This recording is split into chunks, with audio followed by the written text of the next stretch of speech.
The National Hot Rod Association presents Championship Drag Racing on ESPN Speed World.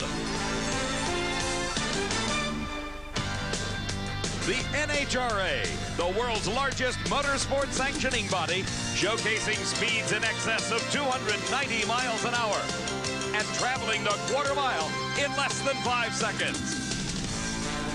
Championship Drag Racing from the NHRA.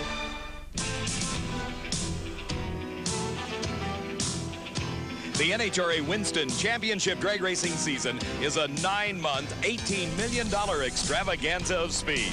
The most recent stop on the 19-event series was the biggest drag race of them all, the 35th Annual U.S. Nationals at Indianapolis Raceway Park. At that event, a new national record was established by the driver that won drag racing's most coveted top fuel title. Darrell Gwynn set the mark in qualifying at 4.98 seconds, then marched through the field to race Dick LaHaye in the final round. Parts breakage stopped LaHaye as Gwynn blasted a 5:04 at 280 miles an hour for his first ever top fuel U.S. Nationals crown. Don Prudhomme had quite a weekend at Indy, setting the quickest ET in funny car history at 5.17 seconds as he won the Big Bud Shootout, then took home his 7th U.S. Nationals title as he beat the Winston Series points leader Bruce Larson with a 5.27 second time at over 270 miles an hour. Another double winner was Pro Stock driver Larry Morgan. He wheeled his Oldsmobile to victory in the Mr. Gasket Hurst Pro Stock Challenge. Then on the final day of the Nationals, captured his first ever Winston Series Pro Stock title as he defeated Bob Clinton. His time 7.36 seconds at over 185 miles an hour. With 5 races remaining for the year, the drag racing focus now shifts to the pastoral Pennsylvania Dutch country near Reading for the 5th annual running of the Castrol GTX Keystone Nationals. Hello, everybody. I'm Dave McClelland, and welcome to Maple Grove Raceway. After such a phenomenal U.S. Nationals, nobody expected the Keystone Nationals to provide the level of excitement we have witnessed thus far. For more on that story, here's my good friend Steve Evans. Dave, this race always gives Shirley Muldowney an opportunity to get together with her family, many of whom live in the Northeast. Her mother, May Rock, is here looking lovely, her sister, Linda Peak, and her niece, Kathy Peak. And, of course, her husband, Ron Tobler, is always around because he is the crew chief on this pink automobile. Now, Shirley Muldowney, as you well know, has won 3 Winston Top Fuel titles and numerous national events, but she has never held the national record. Well, that all changed here this weekend in qualifying. Shirley rocketed to a 4.97 second elapsed time. Now, she has set the record before, but never been able to back it up so that it was official. Well, she did this time, came right back at 5 seconds flat. And earlier today in round number 1, she dispatched Gene Snow with another 5 flat.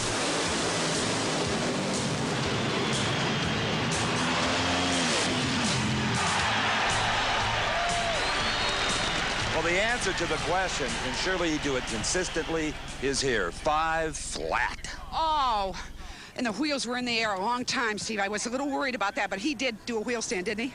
Indeed, he did. In fact, that's been a big problem here in this first round. Well, evidently, we guessed it right. Oh, this car is right on the money. Got to be our day. Oh, boy, it may be.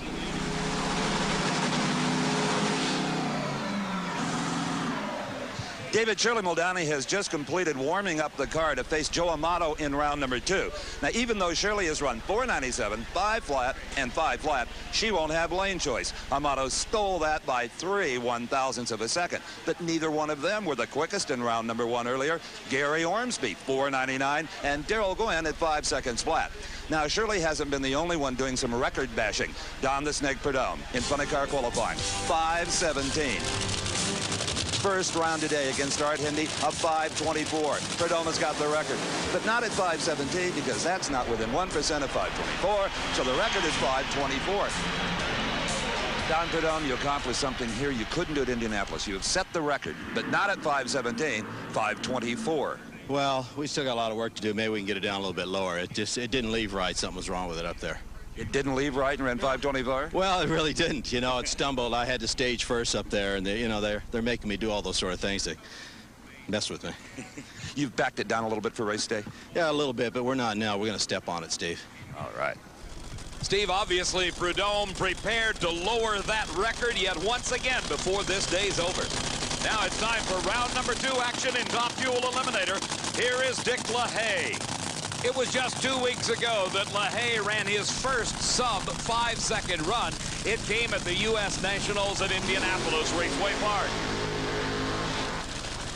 Running alongside of him here at the Keystone Nationals, the 23-year-old out of Corpus Christi, Texas. This is Laurie Johns at the wheel of the Jolly Rancher Special. It is a cloudy, overcast day here, but a huge crowd is jammed into Maple Grove Raceway. These are practically ideal conditions for competition in the nitro-burning categories of Top Fuel and Funny Car. Dick LaHaye qualified with a 5 seconds flat with the number 4 spot. He beat Paul Smith in round 1, while Laurie Johns had a 5:05 in qualifying, and she beat Mike Brotherton in her first round race.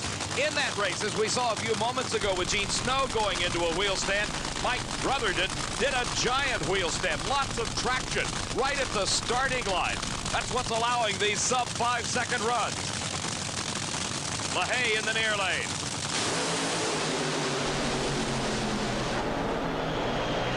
And easily Dick LaHaye pulls ahead and sets a new national record. He lowers Shirley's record by 0.02 of a second. His time 4.972. His speed over 284 miles an hour. As we watch again, you can see how the power of LaHaye's car paid off from start to finish. He was well ahead at the 8-mile point. Then at the finish line, he handily beat the 5:19 by Johns. His 5 flat qualifying time served as the required 1% backup. And as the jubilant crew heads down to pick him up, he is the new national record holder. Let's go to Steve at the far end. That Top Fuel ET record, David, may be black and blue before this is all over. You have set it now, Richard, at 4.972. Oh, Lord, thank you very much. What a weekend. I mean, we thought we could run a 4 here, because we did at Indy, and we've been awful, just wanted to pace ourselves, and we won the lane choice on Darrell. We'll see how quick he runs here. What makes this racetrack so good? It's the overcast right now, and the sun is not shining on it, and the preparation that NHRA does to the track, this track just comes around every year, year after year after year. There's bonus points if you can back it up. Oh, I need those points, I'll tell you that. He's going to go for it. Steve, him and about 6 other drivers are going to go for it. The 1989 NHRA Castrol GTX Keystone Nationals is being brought to you by Castrol, the motor oil engineered for today's smaller car. And by Fram Bendix Autolite, all quality products of Allied Automotive. And by Firestone. Watch it. We're on the move. More second round Top Fuel racing in a moment. In today's an hour, but Byron Hines, his mechanic, knows it won't go anywhere if one small part isn't working right. That's why he uses parts he can count on, like Autolite double copper spark plugs. They're made by the only American company that puts copper in the seal and the center electrode, so they can stand up to engines like Terry's. And they're great plugs for your bike. But don't take it from Terry Vance. Take it from Byron Hines, his mechanic. Autolite. We're back at the 5th annual Castrol GTX Keystone Nationals at Maple Grove Raceway near Reading, Pennsylvania. And this is a guy that considers this track his hometown racetrack. Joe Amato from the town of Old Forge, Pennsylvania, up by Scranton, has raced here many times. Amato is the reigning Winston champion, and he is one of 4 drivers that is really battling this season for that coveted title and the $150,000 bonus payout. This has truly been a reversal for Shirley Muldowney's form. Just 2 weeks ago, she failed to qualify at Indy. Now she's in round number 2, having set a record and lost it already here at the Keystone. Joe Amato qualified in the number 5 spot with a 5:01. He beat John Kerry in his first round, and by those few thousandths of a second difference between his time and Shirley Muldowney's, they both ran 5 flat. It is Amato selecting the lane nearest the camera. The TRW special of Amato and Shirley Muldowney. A great race. And by just inches at the finish line, a side-by-side 4-second run. The first ever Amato of 496 at 290 miles an hour. Shirley Muldowney 497 at 287 miles an hour. Shirley drove it as hard as she could. She ended up in the sand trap out at the end of the racetrack. She is out of the car waving to the NHRA safety safari.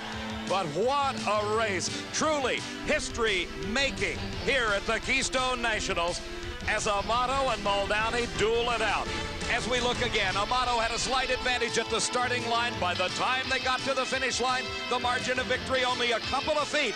And Joe Amato now has the national record at 496. Steve? David, Shirley Muldowney is out of the car. She's okay. The car is okay. The sand did its job. Shirley, unfortunately, you were just on the losing end of the first ever side-by-side 4-second contest. His 96, your 97. I don't know what to say. I really don't know what to say for a change, but guys did a great job. We lost the record, but that's okay. That's all right. But Hayes a show-off anyhow. Joe Amato, the first ever side-by-side fours, and you, fortunately for you, were on the winning end of it. Steve, it's a pleasure. And the 496, that's the record. Because we have a 5.0 plat to back it up, so that's 200 points if we can hold it. But, you know, to run Shirley and her running 97, 96, that's history. It's a race that will never be forgotten. I know. I'm glad to be there. Steve, these drivers never cease to amaze me. Here on the heels of his record-setting 496, the first ever side-by-side 4, Joe Amato is quoting back to you the bonus point standings. That's how important the Winston Championship is, and the reason he is so concerned the next car on the racetrack is the current points leader. That is Gary Ormsby at the wheel of the Castrol GTX Special. It has been a Herculean effort for Ormsby and his crew. Talking about crew, look at Joe Amato congratulating his crew chief, Tim Richards, and his wife, Jerry. Well, it's obvious that the reality has finally sunk in. For Ormsby, his competition in this quarterfinal round is Frank Bradley. Bradley at the wheel of the ENCO Agriculture Services Special is in the far lane. Ormsby qualified with a 499, beat Connie Coletta in his first round race, while Bradley defeated Dennis Forsell after a 5:04 qualifying run. For Ormsby, the crash of 2 cars this season has forced him to last year's car. It is a bit shorter, only a 270-inch wheelbase car. But Bradley, going up in smoke, gives it away to Ormsby, who just set a new national speed record. His elapsed time, 497. But look at the speed, 291.63 miles an hour. An earlier time provided the 1% backup. Now, Gary Ormsby has got the speed record. Here's a young man that I imagine is wondering what is going on. Darrell Gwynn came into this race with the national record at a 498. He saw that taken away first by Shirley, then by Dick LaHaye, and now Joe Amato holds it. His competition in this quarterfinal round race is Jim Head. As she heads back down the return road, she may be out of competition, but certainly not out of the hearts of these fans. That's Shirley Muldowney. Steve? David, I'm sure you'll correct me if I'm wrong, but I don't believe any drag racer before this very moment has run 3 back-to-back 4-second runs. A 497, and you set the all-time speed record at 291. Oh, great, Steve. That's a credit to Lee Beard and the crew, what they've done with this car and made it be that consistent. What a war this has turned out to be. The best second round of the season, David, no question. Steve, I don't know that I can remember a second round that has been equal to this. Certainly not with the 4-second times, of course. Here's a guy that set a goal for himself this weekend. He wants to run his house address, which is a 496. Darrell Gwynn ran 498 in qualifying, beat Frank Cook in the first round. Jim Head qualified with a 523. He upset a tire-smoking Eddie Hill in his first round competition. Head in the far lane, Gwynn in the near lane. Gwynn with the choice of lanes. All of the quicker cars have selected the near lane of the racetrack.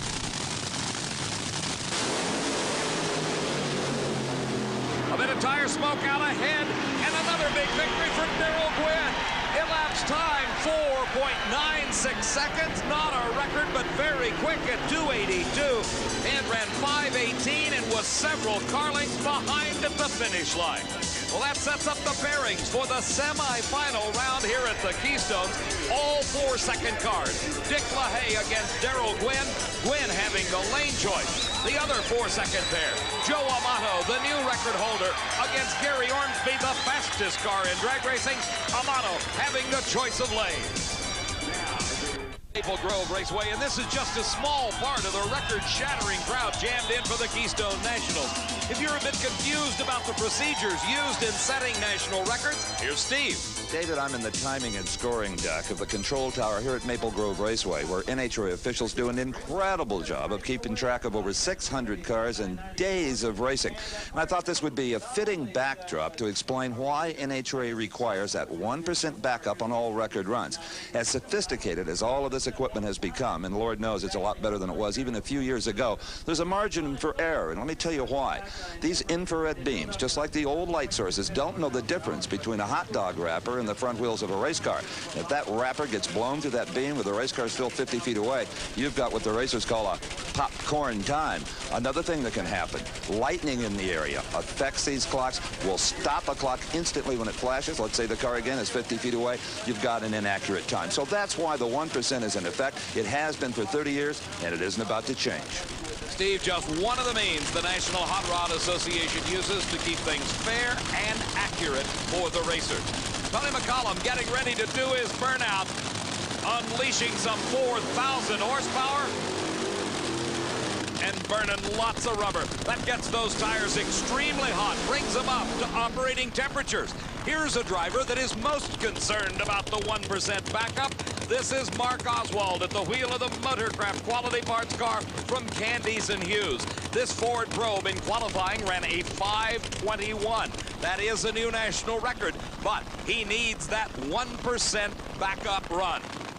Tony McCollum looks like and is getting a bit of assistance from an NHRA official.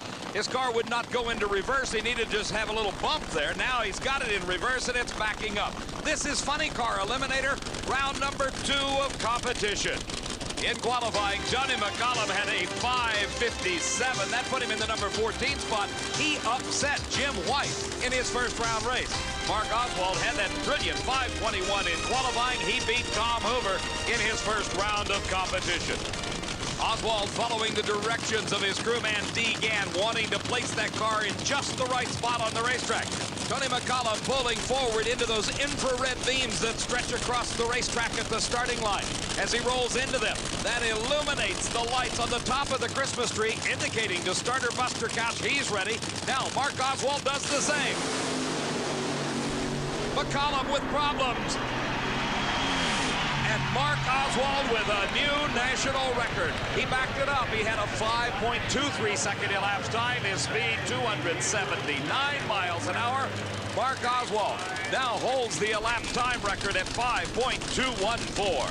In addition, in qualifying, Oswald took away this man's speed record. It now stands at 283 miles an hour. Mike Dunn had held it previously at 280. His competition, the quickest car in all of funny car racing, Don Prudhomme. He has allowed Mike Dunn to start and get underway with his burnout procedure because Dunn, utilizing a transmission, does a second burnout. Prudhomme has high gear only. Steve? The record setting continues. You are now officially NHRA's quickest funny car ever. A 5:23 backs up to 21. I kind of figured it. It felt awful good, you know.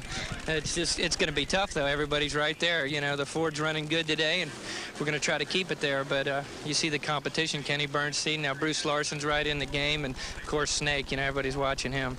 Indeed. Good luck. Thank you. Mark Oswald now holds both ends of the national record. I'll tell you, Steve, the record book is taking a beating, both in Top Fuel and in Funny Car, but no one has captured the imagination of racing fans nationwide more than Don Prudhomme. Not only did he run a 5:17 in Indianapolis, he has come just 2 weeks later to this racetrack and has set the all-time quickest time by 0.02 of a second, 5.170. Mike Dunn qualified in the number 5 spot with a fine 5:29. He beat Chuck Etchels in the first round. And the Skoll Bandit, of course, was number 1 at a 5:17. He defeated Art Hendy in his first round race that we saw just a bit earlier. Prudhomme in the near lane. Dunn in the far lane. Prudhomme, of course, trying to back up. He's got to run better than a 5.221 to establish that 5:17 as a record.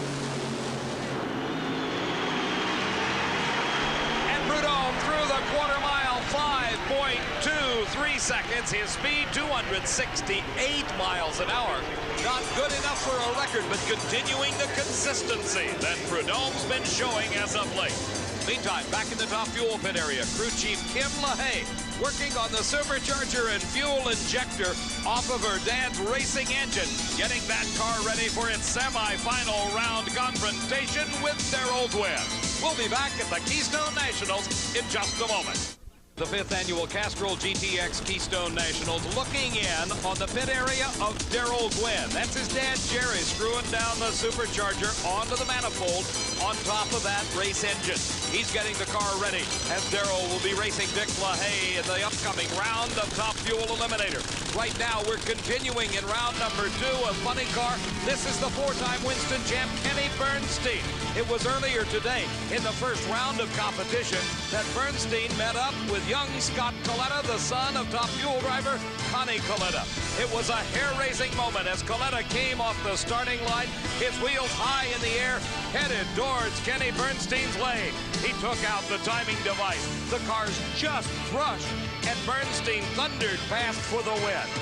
After both cars were safely stopped, Coletta came over, offered his apologies to Bernstein, who, by the way, on that run, even though the cars brushed, still ran a 5:25. That earned him the lane choice over his second round competitor, the Winston Points leader, Bruce Larson, in the Century Tack Engages Oldsmobile. This could be the entire season wrapped up into one race for the Budweiser King. Coming into this event, Larson has an 1,868-point lead. Bernstein went out in the first round at Indy. Larson made it to the finals, only to lose to Prudhomme. And Bernstein, with a great hole shot, goes up in smoke.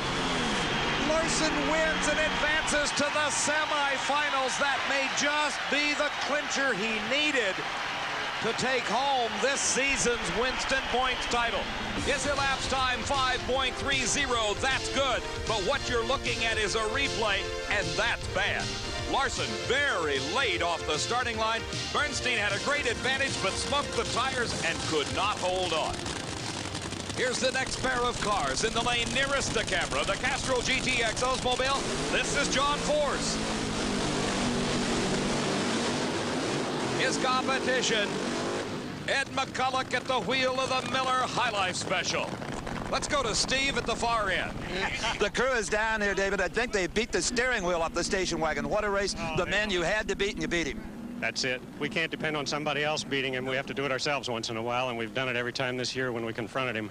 You know, a 5:30, but he was out on you, Bruce. Your reaction times have not been that good lately. I know. We talked about that just before the round, and I got a lecture, and I guess I didn't do too well, but we won. Okay. Well, what a semifinal round this is going to be. Not only in Funny Car, Steve, but also in Top Fuel here at the Keystone. John Force backing up into his own track. Some people have described John Force as maybe just a little bit hyper, and he kind of realizes that. As a result, he's been doing breathing exercises as he is driving the car during the burnout and staging procedures, trying to get himself to relax. He qualified well in the number 8 spot and beat Frank Kramberger in round 1. His competition, Ed McCulloch, qualified even better in the number 4 position with a 5:28 and defeated R.C. Sherman in his first round competition. Force in the near lane. He had the choice of lanes. His crew chief, Austin Coyle, picking just the spot he wants. Walks away and leaves it now all up to John Force. McCulloch staging.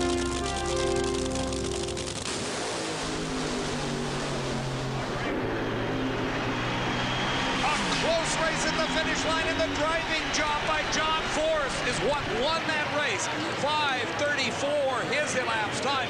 McCulloch was quicker at 5.30, but But as we look again, you can see the advantage off the starting line that John Force, the new relaxed John Force, was able to pull off. For McCulloch, his run of 5.30 was marked by possibly some engine problems. Look at the flames coming out the left side of the engine. He still ran 5:30, but his speed was only 271, and John Force takes the victory and advances into the semifinals, where he will race Mark Oswald. Oswald having the lane choice there. The second pair in the semifinals of Funny Car finds Don Prudhomme and Bruce Larson, with Prudhomme having the lane choice. Steve? Few things mean more to a driver than doing his job. Your 5:34 beat McCullough's 5:30. Just attitude adjustment, all the things that we work on, and I even sat there on the start line a little bit and looked around and trying to take in them deep breaths, and I told Coyle, the shot at us at a world championship looks kind of slim this year, but let's see if we can learn things about our race car, and he stepped on it. She didn't run any quicker, but maybe I'm relaxing more, but how we finally got around, that means a lot. Indeed, John Force goes to the semis with a great driving performance. And Stevie goes into that round with incredible consistency. 5.343 his elapsed time in both first and second rounds. The crew on Gary Ormsby's Top Fuel car, headed by Lee Beard, getting it ready for their semifinal round in Top Fuel. At Maple Grove Raceway near Reading, Pennsylvania. I'm Dave McClelland along with Steve Evans, and you think those clutch plates aren't hot? That's a crewman on Bruce Larson's car removing the floater plates and clutch discs off his race car, getting it ready for the semifinals. The man that he just defeated in one of the most important races of the year, Kenny Bernstein, is with Steve. Kenny, it's never easy on the head to lose, but that is a real bitter pill. Well, it is. Losing's the toughest thing I do, and my team, Dale Armstrong and everybody. But, you know, it's the way it happens today. Our fifth championship probably has gone out the window now. But you got to take your hat off to Bruce Larson and that crew over there. They've done a great job all year. They're after it. Prudhomme's flying right now, too. But I think Larson has just proven that he's able to do it day in and day out. Consistency is the name of the game in motorsports, and he's been able to do that. You know, Dale Armstrong and my crew do a great job, and we were just trying hard. We wanted to set a record, win the race, beat Larson, and gain all the points we can, and we took a shot, and it just didn't hold it. A fifth championship may elude him this season, but watch out, Top Fuel. Kenny Bernstein's headed there next year. Now it's time for Pro Stock Eliminator semifinal round, and we're riding with Bob Glidden in the Motorcraft Ford Probe. Looking down track, you see just a part of this huge crowd that is jammed into Maple Grove Raceway. Alongside of Glidden is the Dodge Daytona, the Exide Edge car of Darrell Alderman. This is the car that established low elapsed time in round number 1 when Alderman blasted a 7.31 second time. Bob Glidden going for his 75th national event title and trying to earn enough points to get closer to clinching his 10th series crown. This could be a grudge match of sorts because it was in the semifinal round at the Gator Nationals earlier this year that Darrell Alderman drove past Bob Glidden as he won that event.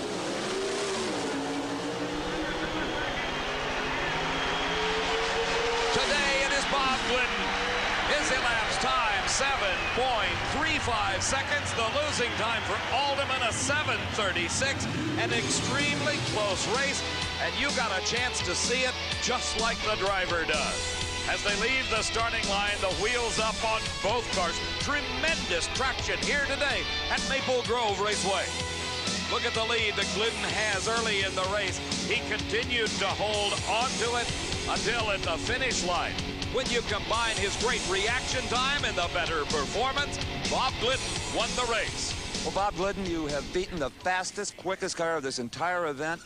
You could have run 7:40 and beat him with your whole shot. You ran 7:35, though. Well, Steve, I don't know what we ran. I know I got to the finish line first, and that's what's most important. Hold on just a second. Darrell, come over here.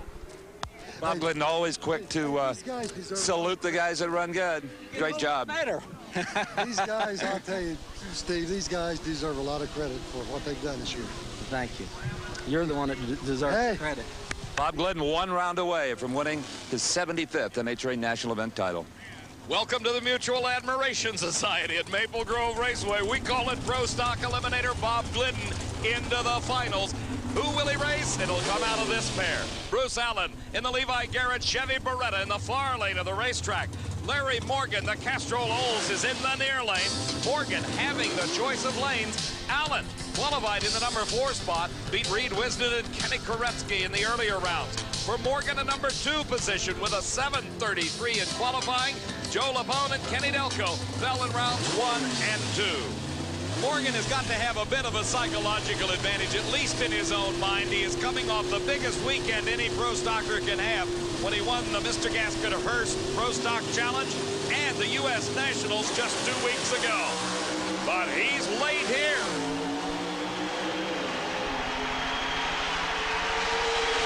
What a close race it was, and Bruce Allen won it with a nearly perfect start. 7.37 seconds is the elapsed time. Morgan's was quicker at 7.33 seconds, but as we watch again in replay, look at the far lane. Perceptibly, Bruce Allen moved quicker than Larry Morgan by 0.08 of a second. He was off the starting line first. There's the lead at that point. As they got closer to the finish line, it narrowed a little bit, but still, Bruce Allen was able to stay ahead of Larry Morgan and move to the finals. Morgan had a quicker elapsed time and a faster speed, but he lost it on the starting line as Allen got away first. That sets up the finals. Bob Glidden against Bruce Allen. The Ford having the choice of lanes, and of course, Glidden trying for his 75th national title. Larry Morgan in here is saying something about what they say about paybacks. You love to race, Bob Glidden. Bruce, you're going to get the shot in the final. Good. We said this morning if we were lucky enough to get there, it didn't matter who we'd be in there with, and still feel the same way. He will have lane choice. Well, he's been running good. The lanes are so good here. This track's in excellent condition. I don't think it's a factor. He's also leaving like a computer. Is he? Well, we'll see what we can do about that.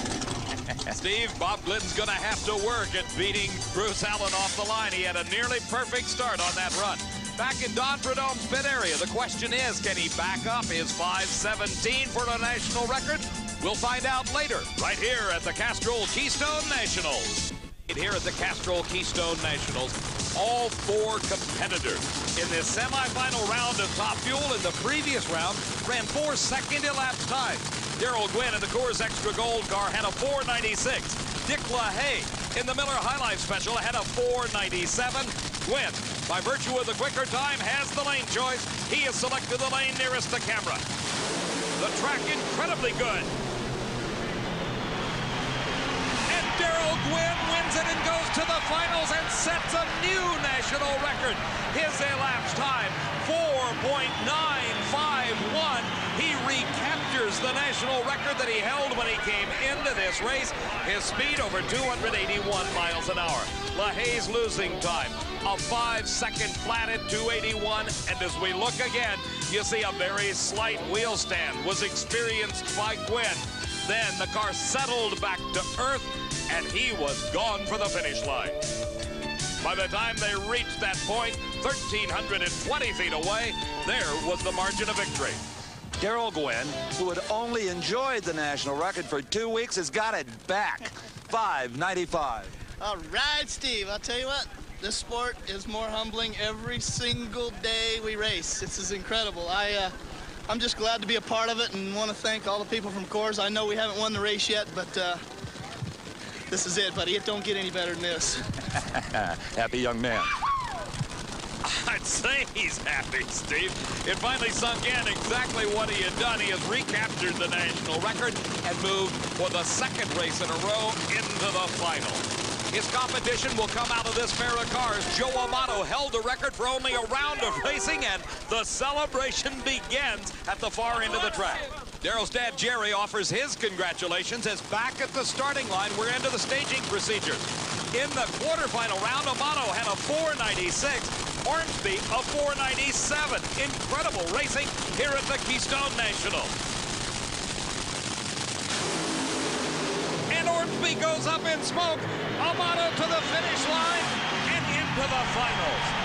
His His elapsed time, 4.98 seconds. His speed, 288.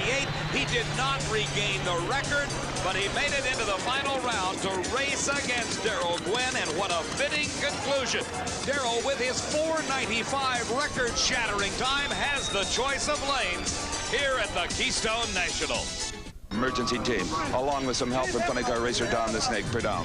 They unquestionably saved the life of funny car driver Don Gay Jr. You are looking at a crew from the CBS television show Rescue 911 shooting a partial reenactment of that incident. Now their footage combined with actual event footage will air on an upcoming episode. And it's moments like this that make all members of the National Heart Rate Association so very proud. And you can share that pride by yourself becoming a member of NHRA. You'll receive 48 issues of National Dragster, the sport's leading news weekly, and many other benefits. And if you do it right now, they'll include a free copy of the multi-award-winning home video, Decade of Thrill. So do it right now. Share the pride of NHRA. Steve, we'll be looking forward to that upcoming episode of Rescue 911. Now it's time for the semifinals in Funny Car Eliminator. You're looking at the hand of Austin Coyle, directing John Force into his proper spot against Mark Oswald. Oswald, with a quicker time in the quarterfinals, has the lane choice. And again, the quicker car has selected the lane nearest our cameras. Oswald up in smoke, and Force across the finish line and into his first final round appearance of the year. An incredibly consistent car. 5.34 seconds again. 3 back-to-back runs at 5:34. And that consistency has put him into the finals to race against either Bruce Larson or Don Prudhomme. This is a double race for Prudhomme. Not only is he in competition against Larson for the right to race John Force in the finals, he's also racing the clock. He's trying for a time better than a 5.221 that would give him the 5:17 as a new national record. Steve? John Force is down here, out of breath, excited. First final round of the year. You've been waiting for this one. Long time. Like I said, I'm going back to driving a truck. This stuff will give me a heart attack. Man, my guys, we talked, and I said, get through the window and get a hold of me and hang on to my hand a second. You got to calm me down, because mentally, my mind's not been right. And John got a hold of my hand through the roof hatch. He wouldn't let go, and I think, let go, let go. And I seen Oswald come in. Hey, old hunk run. She leave on time? Great. Steve, if John gets much more excited, we may have to hire an interpreter. What did he say? Bruce Larson now coming into the staging beams. As we heard him in the round after defeating Bernstein, he's got to work on his driving. He was very late against Bernstein and got the break when Kenny went up in smoke. Prudhomme, the quicker car, in the near lane. He's set. And Prudhomme goes up in smoke. Larson into the finals to race John Force. His elapsed time, 5:42. The car fell off considerably. He had a 5:30 in the previous round. His speed only 262 miles an hour. That means John Force will have the choice of lanes in the finals of Funny Car Eliminator at the Keystone National. Meanwhile, back in the Pro Stock pit area, the work going on the Chevrolet Beretta of Bruce Allen. This is an open pit area. Those are spectators looking over that race car out of Rare and Morrison shop down in Arlington, Texas. Allen will race Bob Glidden for the title. Meanwhile, in the Top Fuel pit area, Joe Amato, looking about as relaxed as one can be in this situation, races Darrell Gwynn, who has just erased Amato's name from the Top Fuel record book. The Keystone Nationals Finals coming up next. On this stretch of road, there is no speed limit. You go as fast as you can. And to reach maximum speed, Joe Amato's crew chief, Tim Richards, uses Autolite spark plugs. They stand up under the toughest racing conditions. Autolite, the only brand with the 2-year unlimited mileage guarantee. With Autolite, there's nothing holding you back. Back at Maple Grove Raceway near Reading, Pennsylvania, we're down to the final rounds in the professional categories of NHRA Championship Drag Racing. The classic Ford versus Chevrolet battle in Pro Stock Eliminator. The probe of Bob Glidden against the Beretta of Bruce Allen.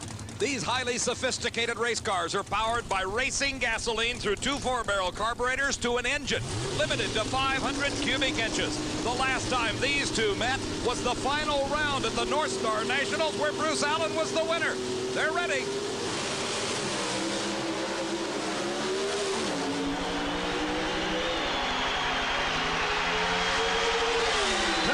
It is Bob Glidden winning his 75th national event title.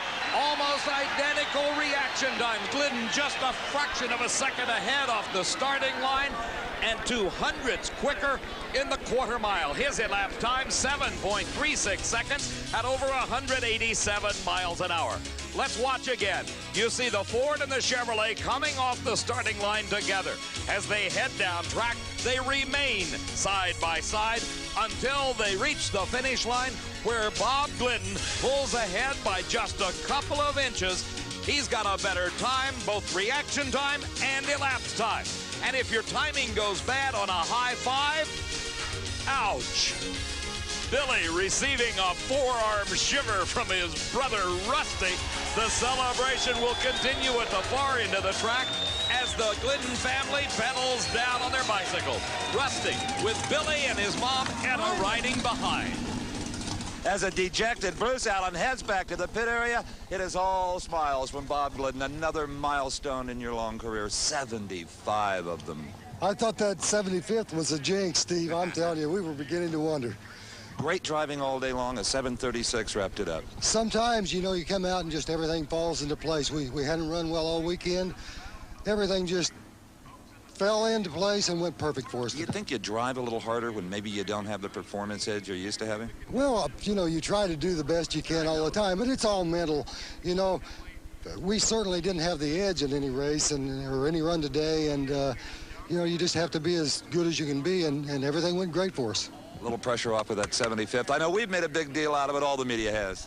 Hey, you know, it's another race to us. It's great that it's the 75th, but by gosh, it's the only one we ran today, and it's a good one. David? Steve, he is certainly happy. What an incredible string of victories.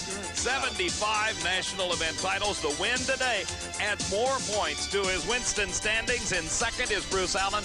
Morgan is third. Warren Johnson fourth. Darrell Alderman now in fifth. And a special presentation down at the far end of the track. Bob Maston, the team manager for Winston, presenting to Bob Glidden and the family a plaque containing 75 diamonds, signifying his 75th national event win. The celebration continues at the Castrol Keystone Nationals. Rusty Glidden congratulating his dad on a brilliant driving job. A great weekend of racing for the entire Glidden family. They win their 75th title. Back at the starting line, crew chief Austin Coyle directing John Force. Force has the choice of lanes based on that quicker performance in the semifinals. That was the round where Bruce Larson encountered some problems. His car fell off to a 542. The body coming up on Force's car. Coyle engaging the second magneto. Maynard Yanks does the same for Larson. Earlier, Steve had a chance to check why Larson's time fell off in the semifinals. Even in this computer age, you can still tune one of these funny cars by looking at the spark plugs. Case in point, Bruce Larson's crew. They know why this car fell off in performance. Take a look at the spark plugs. Remember, there's 2 per cylinder. See these? All black and brown. They were doing their job. They were firing. Now let's move down to cylinder number 6 right here. They look brand new.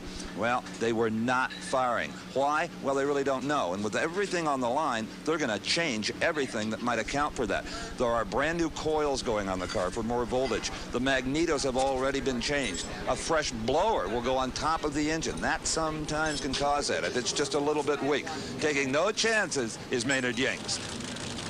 The crew has brought the engine up to par. Now it is up to Bruce Larson to find within himself the concentration to get a good start off the line. In that second round race, he had lots of problems against Bernstein, leaving very late. For John Force, the final instructions from his crew chief, Austin Coyle, as he brings his car up to the starting line. Force last to stage.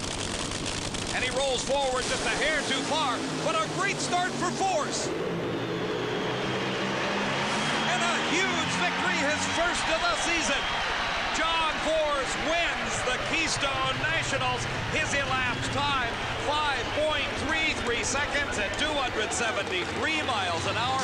A much quicker time for Bruce Larson, but as we watch again, that's what won the race right there. John Force left the starting line 14 hundredths of a second ahead of Bruce Larson. Larson would have had to have run a 5:19 to defeat Force on this run. He was only able to pull a 5:28 out of that car, and John Force wins his first title. As Force exits the race car, let's go to Steve Evans. What happened to him? A season of frustration has finally resulted in a win. You hole-shotted him. That's what happened to him. Got almost red-lighted. I was going to have a heart attack. I can't even believe that happened. Hey, you know what else is happening? What? Snake and Prudhomme, they're all leaving, and somebody gets to get a crown. I just stepped up here to the plate and took it. What do you think of that? I think your 33 beat his 28. John Force begged the crew not to do this if he won. He said, I'm not young anymore. I can't support all of you. They didn't listen. They always hurt me when they do that. You won that one for us, buddy. What did we do? You did. Almost red-lighted. Almost red-lighted. There's no need to add to the elation that you see from John Force. He moved into sixth in the point standings. Larson continues to lead. Bernstein is second. Prudhomme third. Ed McCulloch is fourth. And Mark Oswald in fifth. Now, one race remains for the Top Fuel Eliminator title. The crowd favorite has got to be this man, the Old Forge, Pennsylvania driver, Joe Amato. But he has got to challenge the quickest car in the sport at the moment. That is Darrell Gwynn, the new national record holder. His time of 4.951 in the semifinals gives him the choice of lanes over Amato here in this final round. The celebration continues. Tell my kids the old man's on his way home. I'm coming home, buddy, for my heart quit. John, we wouldn't want that to happen. Then we wouldn't have you for an interview in the next show. That's the funny car champion at the Keystone Nationals, the irrepressible John Force. The Top Fuel finalists going through their staging procedure. Tim Richards, the crew chief for Joe Amato, a final check. Darrell Gwynn's dad, Jerry, looking on intently. His crew chief, Ken Veeney, the work all done on both cars. It is now the driver's responsibility. John Force responded to the call in fine form, winning it with a hole shot. Amato and Gwynn. A great start. And Darrell Gwynn, for the second race in a row, wins an NHRA national event. As the crew celebrates, they're looking at the scoreboard that tells them Darrell Gwynn ran another 4.95 second elapsed time. This one only 1,000th of a second slower. Is he happy? I guess so. Darrell Gwynn watched Joe Amato leave on him by just about 200ths of a second. Amato ahead right at the starting line. But it wasn't so many feet down that 1,320-foot race course before Darrell Gwynn had caught Amato and passed him, headed to the finish line and the Keystone Nationals crown. Darrell Gwynn has won the U.S. Nationals. Now the Keystone Nationals set the national record twice and ran his house number. Life is good. Thank you very much, Steve. This is a lot of things have happened to me over my 10 years of racing, and I've got to say that I'm going to enjoy them. I know that's going to be tough competition next year with Prudhomme and Snake, and I'm going to take every advantage of it now while I can and try and give them a run for their money next year. But beating Joe in front of his hometown means a lot to me, obviously. This is kind of a hometown for me, too. And just want to thank Coors Extra Gold, Quaker State, Dodge. You got it. And you wrapped it up with a 4.95. Thank you very much. He's getting tough, huh? Thank you. That was a drag race, huh? You got it.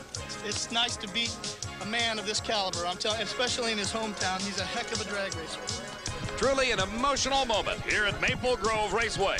In the point standings, Gary Ormsby continues to lead, but it's a four-way chase. Joe Amato second, LaHaye third, and Darrell Gwynn coming up hard in number 4. Eddie Hill is in fifth. For Steve Evans, I'm Dave McClellan saying so long from Maple Grove. The 1989 NHRA Castrol GTX Keystone Nationals has been brought to you by Castrol, the motor oil engineered for today's smaller car. And by Fram Bendix Autolite, all quality products of Allied Automotive. And by Firestone. Watch us, we're on the move. Coverage of the NHRA Keystone Nationals has been a presentation of Diamond B Sports.